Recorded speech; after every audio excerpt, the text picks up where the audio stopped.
এজনী 14 বছৰীয়া ছোৱালীক ধৰ্ষণ কৰি পেলাই থৈ গৈছে আৰু কিছু দুৰ্বৃত্তই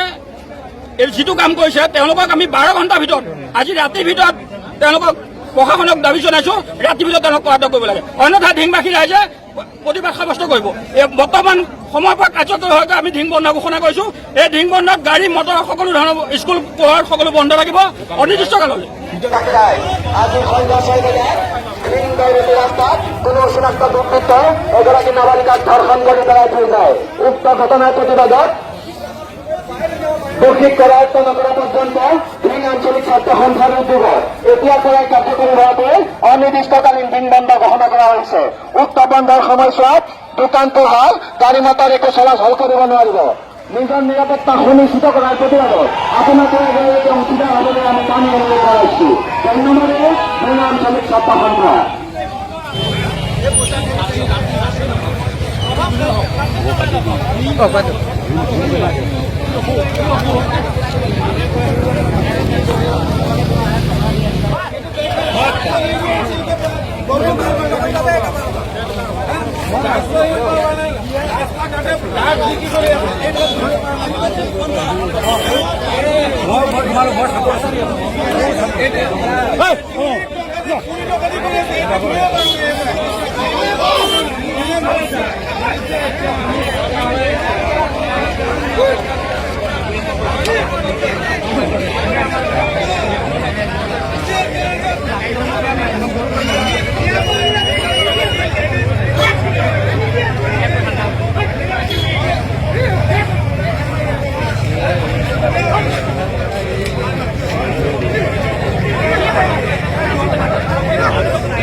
মানা কৰিব লাগে তোমালোকে এইটো অকণ চোৱা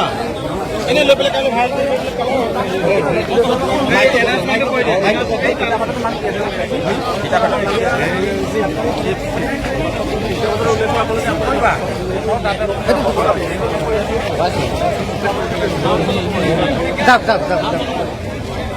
যাব দিয়ক গামাৰি আছে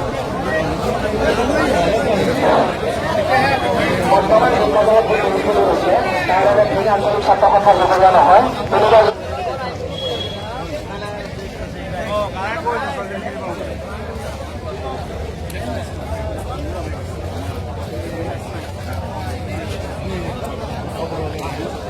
আপুনি ফোন মাৰি আছে মই ইয়াতে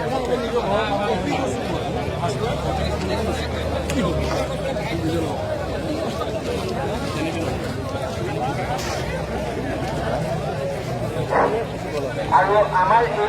এই তিনিটাকে ৰাইজৰ যি নিৰাপত্তা দাবীটো অসম চৰকাৰ তথা কেন্দ্ৰ চৰকাৰৰ নিৰ্ধাৰণৰ বাবে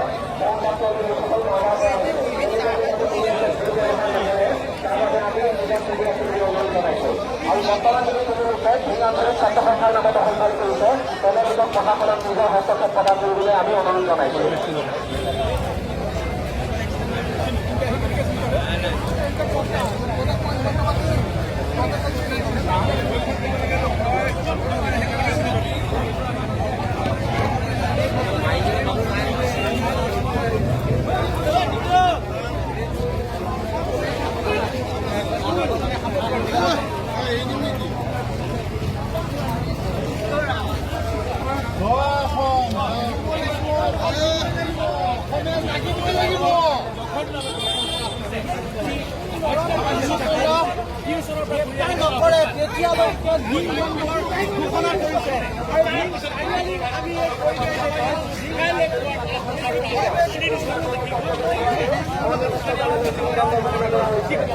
বন্ধৰ সময়ছোৱাত গাড়ী মটৰ দোকান পোহাৰ এইটো চলাচল কৰিব নোৱাৰিব।